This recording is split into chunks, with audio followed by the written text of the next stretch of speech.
Hello friends, பழக்கம் போல் நம்ம இன்னைக்கு ஜிம் வந்தாச்சு. இன்னைக்கு பண்ண போகிற செஷன் பேர் வந்து ஃபிங்கர் ஸ்ட்ரென்த் டெஸ்ட். ஸோ இது எப்படி இருக்குன்னா 20 இருக்க ஒரு ஃபிங்கர் போர்டில் டெட் ஹேங் பண்ண போகிறேன். இது பார்த்தீங்கன்னா ஒரு ஜஸ்ட் 7 செகண்ட் ஹேங் தான். பட் வந்து 8 செட்ஸ் பண்ண போகிறேன். 8 செட்டில் பார்த்தீங்கன்னா ஒரு ரெப்லேயும் வந்து நான் வெயிட் இன்க்ரீஸ் பண்ணிட்டு இருக்கணும். ஸோ வார்ம் அப் ஸ்டார்ட் பண்ணிட்டேன் நான். ஸோ ஒரு செட்டுக்கும் 2 மினிட்ஸ் பிரேக். லெஃப்ட் எல்போவில் லைட்டாக ஒரு ஸ்ட்ரெயின் தெரியுது. ஸோ அதை பார்த்துக்கலாம் பிரச்சனை இல்லை. இதுக்கு தேவையான பொருள்லாம் கொஞ்சம் எடுத்தாச்சு. மெயினாக பார்த்தீங்கன்னா வெயிட்டட் பெல்ட் அண்ட் கொஞ்சம் பிளேட்ஸ் வேணும். எல்லாத்தையும் கலெக்ட் பண்ணி ஒரு இடத்துல வச்சுட்டோம். ஸோ ஃபர்ஸ்ட் செட்டு கொஞ்சம் ஈஸியாக போகணுங்கிறதால ஒரு 15 kg பிளேட்டில் பெல்ட்டில் போட்டு ஹேங் பண்ண ஆரம்பிச்சு 7 செகண்ட் ஹோல்ட். இது கொஞ்சம் ஈஸியாக தான் போச்சு. அண்ட் கொஞ்சம் அடுத்த செட் பார்த்தீங்கன்னா செகண்ட் செட்டில் 20 kg இன்க்ரீஸ் பண்ணேன். ஸோ தேர்ட் செட்டில் வந்து 22.5 kg 7 செகண்ட் ஹோல்ட். அதுவும் ஈஸியாக தான் போச்சு. ஸோ ஃபோர்த் செட்டில் பார்த்தீங்கன்னா 25 kg 7 செகண்ட் ஹோல்ட். அது கொஞ்சம் ஓகே தான். ஸோ கை கொஞ்சம் உழைக்கிற மாதிரி தெரிஞ்சது. அப்போ மட்டும் சாக் யூஸ் பண்ணிவிட்டு ஹேங் பண்ணேன்.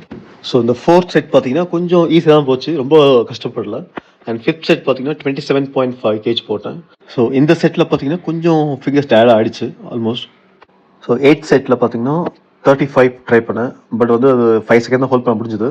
ஸோ இதில் தெரிஞ்ச என்னோட ஸ்கோர் பார்த்தீங்கன்னா 32.5 தான் என்னோட ஃபைனல் ஸ்கோர். ஸோ இது எவ்ரி 2 months ஒன்ஸ்க்கு இந்த டெஸ்ட் ரிப்பீட் பண்ணுவோம். அண்ட் நெக்ஸ்ட் டைம் பண்ணுற டெஸ்ட்டில் எவ்வளோ ஸ்கோர் வந்து செக் பண்ணுவோம். நெக்ஸ்ட் வீடியோவில் பார்ப்போம். பாய்.